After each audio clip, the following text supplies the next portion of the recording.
ये कहानी उन चार दोस्तों की है जिनके साथ कुछ ऐसी घटना घटी जिससे उनका पूरा जीवन ही बदल गया। आइए जानते हैं ऐसा क्या हुआ था।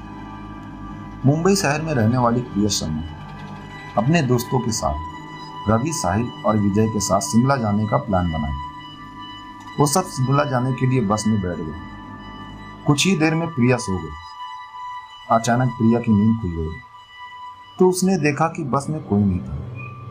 बस का ड्राइवर भी नहीं था इसमें।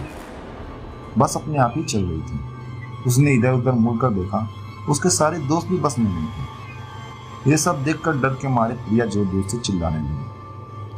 अचानक उसे लगा कि उसके पीछे कोई खड़ा है। जब उसने पीछे मुड़कर देखा तो वहां पर एक स्त्री बैठी हुई थी। उस स्त्री का पूरा चेहरा जला हुआ था।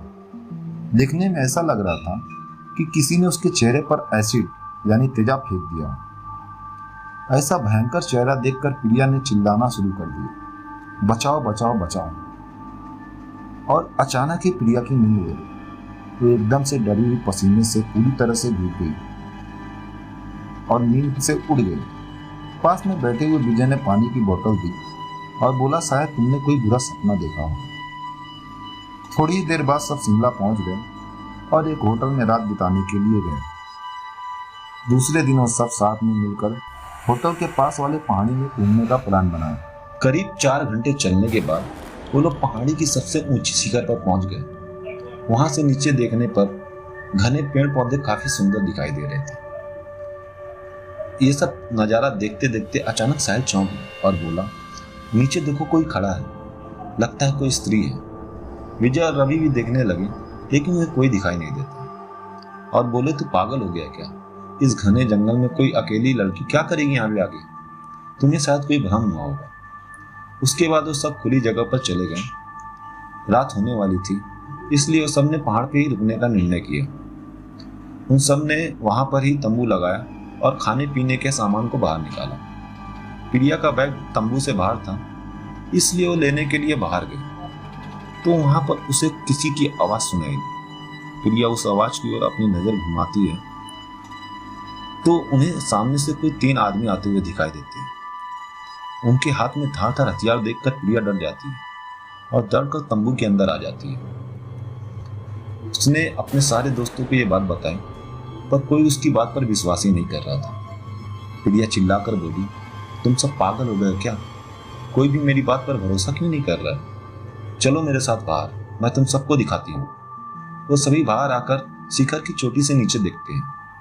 उतने में ही उन सभी के लगता है कि कोई 3 आदमी ऊंची और पहाड़ी पे चढ़ रहे हैं। ये सब देखकर वो सभी के सभी डर जाते हैं और तुरंत ही अपना अपना सामान समेट लेते हैं और एक बड़े से पत्थर के पीछे जाके छुप जाते हैं। थोड़ी देर में वो सबके सब आदमी ऊपर आ जाते हैं। प्रिया देख रही है कि उनके हाथ पैर और सिर आम आदमी जैसे बिल्कुल नहीं थे। वो सब एक जगह पे बैठ जाते हैं और कुछ तांत्रिक विद्या शुरू करते हैं।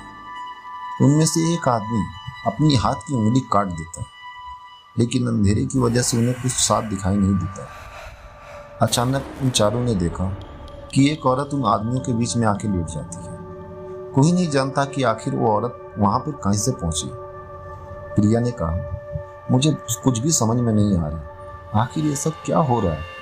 मुझे बहुत ही डर लग रहा है। एक के बाद एक वो तीनों उस औरत को सुनने लगे। वहीं पे अचानक उस औरत ने अपनी उंगली उठाई और हमारी ओर इशारा करने लगी। हम सब डर गए। वो तीनों उस औरत को छोड़कर हमारी ओर बढ़ने लगे। हम सब पहाड़ी के नीचे होटल की ओर दौड़ लगाने लगे। हमारी आवाज़ सुनकर वो तीनों हमारी ओर और तेजी से आने लगे। प्रिया और साहिल सबसे आगे थे और विजय और रवि उनके पीछे पीछे दौड़ रहे थे। प्रिया और साहिल होटल तक पहुंच गए लेकिन रवि और विजय का कोई भी पता नहीं चल रहा था। हमने होटल वाले से उनके बारे में बात की लेकिन उन लोगों ने कहा कि इस पहाड़ी पे कोई नहीं जाता, वो पहाड़ी श्रापित है। कोई भी वहाँ जाता है वो कभी वापस नहीं लौट के आता। आप लोगों की किस्मत अच्छी है कि आप अभी तक जिंदा हो, लेकिन हमारे दोस्तों रवि और विजय का अभी तक कुछ भी पता नहीं चला और ना ही वो लोग वापस आए। हमने उन्हें ढूंढने की बहुत कोशिश की, पुलिस कंप्लेन करवाई लेकिन कोई फर्क नहीं पड़ा। तो दोस्तों, ये थी हमारी कहानी। उम्मीद करता हूँ आपको कहानी पसंद आई होगी। कहानी अच्छी लगी तो कहानी को लाइक कर दे, एक प्यारा सा कमेंट कर दे, और इस चैनल पे हमारी और भी कहानियाँ हैं, आप जाके उन्हें भी सुन लें।